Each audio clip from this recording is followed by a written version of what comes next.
Good morning friends.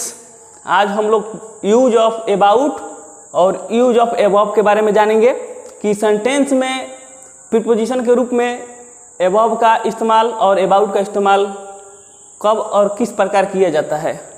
Rules उसके हैं हमारे सामने। रूल्स को पहले हम लोग देखेंगे और उसके बाद एग्जाम्पल्स के माध्यम से उस रूल्स को समझने की कोशिश करेंगे। पहला रूल्स है किसी चीज़ के संबंध में या के बारे में दिखाने के लिए अबाउट का प्रयोग होता है। जैसे एग्जाम्पल ले लेते हैं हम लोग, do you know about him, क्या तुम उसके बारे में जानते हो। तो किसी चीज़ के बारे में या किसी व्यक्ति के बारे में अगर कोई वर्ड या सेंटेंस में जानने की बात आए तो उसमें हम लोग अबाउट का प्रयोग करते हैं। दूसरा एग्जाम्पल है he is careless about his duties, वह अपने ड्यूटी के प्रति बहुत ही केयरलेस है यानी लापरवाह है।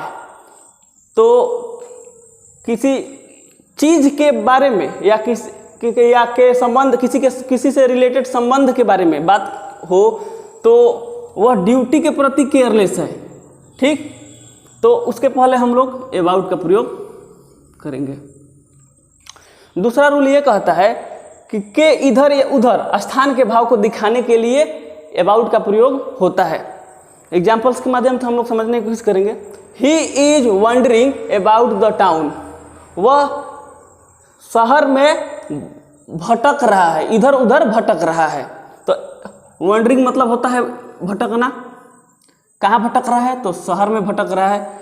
तो शहर में कोई अगर इधर उधर भटके तो उसके पहले अबाउट का प्रयोग करेंगे, क्योंकि शहर एक स्थान है, ठीक। अबाउट लगने का अबाउट लगा है नाम शहर के पहले और उसके अबाउट के बाद वंडर है। तो यानी कि वो शहर में अगर कोई भी व्यक्ति इधर उधर भटक रहा है तो उसके लिए हम लोग अबाउट का प्रयोग करते हैं। दूसरा एग्जाम्पल है he is travelling about the world, वह पूरे विश्व में भ्रमण कर रहा है। तो जब वो घूम रहा है तो पूरे देश में इधर उधर घूम रहा होगा, तो उसके पहले हम लोग क्या लगा देंगे? अबाउट। अब तीसरा रूल ये कहता है कि लगभग को दिखाने के लिए हम लोग अबाउट का प्रयोग करते हैं।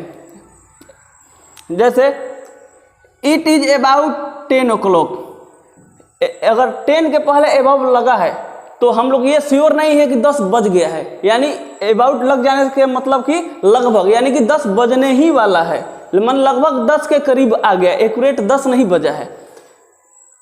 फिक्स टाइम अगर होता है, एकदम एक्यूरेट टाइम अगर 10 बज गया होता, वहाँ पर अबाउट का प्रयोग नहीं होता। लेकिन अबाउट लगने का मतलब कि लगभग 10 बजने वाला है। तो लगभग अगर कहीं सेंटेंस में दिखे तो वहाँ पर हम लोग अबाउट का प्रयोग करते हैं। दूसरा एग्जाम्पल है ही अराइव्ड एट अबाउट 7 o'clock, वह कब आएगा? लगभग 7 बजे आएगा। अराइव मतलब होता है आना या आगमन होता है। तो वह कब आएगा ये श्योर नहीं है कि 7 बजे ही आएगा, मतलब 7 बजे एक टाइम है, उसके लगभग वो आएगा। तो लगभग को दिखाने के लिए हम लोग अबाउट प्रीपोजिशन का यूज करते हैं। तीसरा रूल ये है होने को है, कार्य के तुरंत होने का भाव जिस सेंटेंस में व्यक्त हो तो उसमें हम लोग अबाउट का प्रयोग करते हैं। जैसे the train is about to start, यानी कि ट्रेन स्टार्ट होने वाला है, यानी कि ट्रेन जो है स्टार्ट हुआ नहीं है, अबाउट लग गया ट्रेन के स्टार्ट के पहले, तो यानी कि ट्रेन स्टार्ट होने ही वाला है, ठीक। दूसरा एग्जाम्पल है the show is about the start, तो स्टार्ट के पहले अबाउट लग गया तो यानी कि कोई शो जो है स्टार्ट होने ही वाला है, मतलब चाहे 2 मिनट 4 मिनट 5 मिनट पहले हो या बाद में हो, यानी होने वाला है। तो होने वाला हो कोई भी कार्य, जैसे वर्षा होने ही वाली है, तो हम लोग तो भगवान है नहीं कि ये एक्यूरेट बता सकते हैं कि वर्षा एकदम होगी ही होगी, मतलब हम लोग मौसम को देख करके ये अनुमान लगाते हैं कि वर्षा होने वाली ही है। तो कोई भी चीज़ को या कोई कार्य होने को होता है, यानी हुआ नहीं रहता है, मतलब उम्मीद है कि वो होगा ही होगा, उसमें फिक्स टाइम नहीं होता है। तो उसमें हम लोग अबाउट का प्रयोग करते हैं। चलिए फ्रेंड्स, अब हम लोग यूज ऑफ एबव के बारे में जानेंगे कि सेंटेंस में प्रीपोजिशन के रूप में एबव का प्रयोग किस किस कंडीशन में होता है, उसको हम लोग एग्जाम्पल्स के माध्यम से और उसके रूल्स के माध्यम से समझने की कोशिश करेंगे। एबव का पहला रूल कहता है के ऊपर लेकिन सटा हुआ नहीं को दिखाने के लिए एबव का प्रयोग होता है। अब जैसे एग्जाम्पल्स के माध्यम से हम लोग समझेंगे। A sword was hanging above his head, जो तलवार जो है वो उसके सिर के ऊपर टंगा हुआ है, तो वो सिर से टच नहीं कर रहा है। अगर वो टच करता तो यहाँ पर एबव नहीं ओवर का इस्तेमाल होता, ओवर प्रीपोजिशन का इस्तेमाल होता है। उसको हम लोग आगे पढ़ेंगे कि एबव का ओवर का पूरा उपयोग के बारे में। पहले आज हम लोग एबव के बारे में जान लें कि मान लीजिए तलवार जो है कहाँ टंगा हुआ है, उसके सिर के ऊपर, तो सिर के ऊपर टंगा हुआ है, सिर को छूता नहीं है वो तलवार। तो वैसे चीज़ जो सिर के ऊपर हो, जो टच नहीं करता हो, उसमें हम लोग एबव का प्रयोग करते हैं। दूसरा example, the plane is flying above the cloud. Plane कहाँ उड़ रहा है? क्लाउड में। तो क्लाउड में उड़ रहा है तो हम लोग प्लेन को तो छू नहीं सकते हैं, तो हमारे सिर के ऊपर ही है लेकिन छू नहीं सकते हैं। तो उसके लिए, जिसको हम लोग टच नहीं कर सकते हैं, उसके लिए हम लोग एबव का यूज करते हैं। दूसरा उपयोग, से परे या से ऊपर को दिखाने के लिए एबव का प्रयोग होता है। जैसे एग्जाम्पल के माध्यम से समझने की कोशिश करेंगे। He is above suspicious. Suspicious मतलब होता है संदेहजनक, यानी कि जिस पर संदेह नहीं किया जा सके। तो he is above the suspicious, यानी कि वो संदेह के योग्य नहीं है। उसको किसी भी व्यक्ति को शक के माध्यम से देखा जाता है, उसी को हम लोग बोलते हैं सस्पिशियस। तो जो व्यक्ति को शक के माध्यम से हम लोग नहीं दिखते हैं, उसके पहले हम लोग एबव का प्रयोग करते हैं, क्योंकि वो शक के दायरे में नहीं आया है, तो उसके लिए हम लोग एबव का प्रयोग करते हैं। दूसरा एग्जाम्पल है, we should value honour above life. हमें अपने जीवन में किसको वैल्यू देना चाहिए? हम लोग अपने जीवन में ईमानदारी को ज़्यादा वैल्यू देना चाहिए, लाइफ को ज़्यादा वैल्यू नहीं। अपने लाइफ में करने वाले ईमानदारी को, ईमानदारी से किया हुआ कार्य हो चाहे अपने ईमानदारी को ज़्यादा वैल्यू देना चाहिए। तो इसमें भी एबव का प्रयोग होगा। क्यों हुआ? क्योंकि हम लोग को क्या करना चाहिए? लाइफ में सबसे ज़्यादा ईमान को वैल्यू देना चाहिए। हम लोग को ईमान से परे होना नहीं चाहिए। ठीक,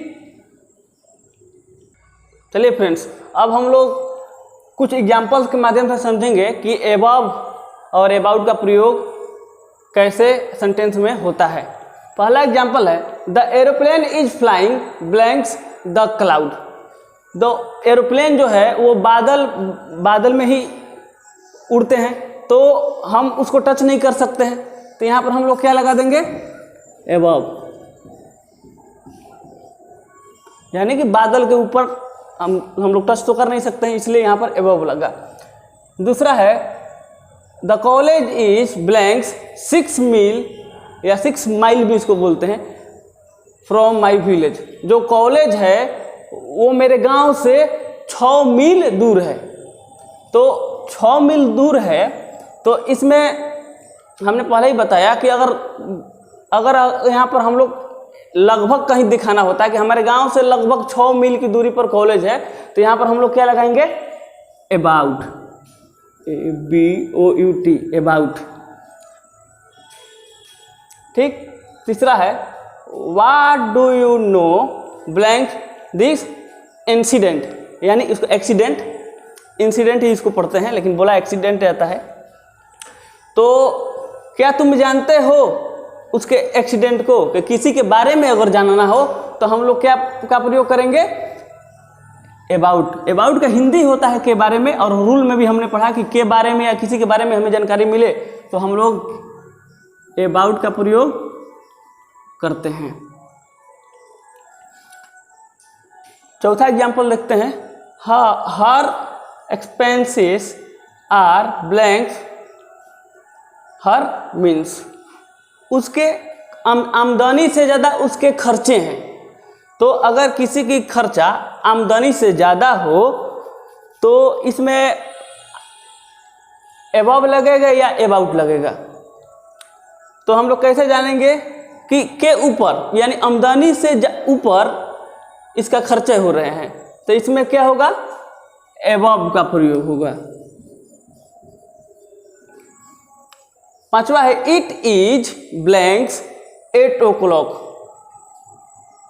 8 लगभग अगर दिखाना हो तो यहाँ पर अबाउट का प्रयोग होगा। अगर हम लोग को टाइम एक्यूरेट बताना है कि 7 बजे हैं तो इट इज एट 8 o'clock होता है। लेकिन अगर यहाँ पर हम लोग अबाउट लगा देंगे तो क्या हुआ, हम लोग लगभग कि 8 बजे नहीं है, यानी बजने वाला है, आसपास है, बजने में विलम्ब है। छठवा है there are blanks 50 student in the class. Class में 50 स्टूडेंट है तो लगभग 50 स्टूडेंट है। अगर हम लोग उसको गिन कर किसी से बोले तो वो एक 6 स्टूडेंट हो जाएगा, तो उसमें अलग प्रीपोजिशन का यूज होगा। लेकिन अगर हमें लगभग बताना है तो लगभग के लिए क्या का प्रयोग होगा, अबाउट का। आज आप लोगों ने अबव और अबाउट का प्रयोग सेंटेंस में कहाँ होता है इसके बारे में हम लोगों ने रूल्स पढ़ा और एग्जाम्पल्स के माध्यम से समझने की कोशिश की। वैसे हम लोग प्रतिदिन हर अलग अलग प्रीपोजिशन को पढ़ करके और उसके रूल्स के माध्यम से हम लोग समझने की कोशिश करेंगे। और हमारे चैनल को देखने के लिए आप मेरे चैनल को सब्सक्राइब करें, शेयर और लाइक करते रहें ताकि मेरे हर एक आने वाले वीडियो का नोटिफिकेशन आप पे जाता रहे और आपके लिए प्रीपोजिशन जानना एकदम ही सरल हो जाए। Thank you.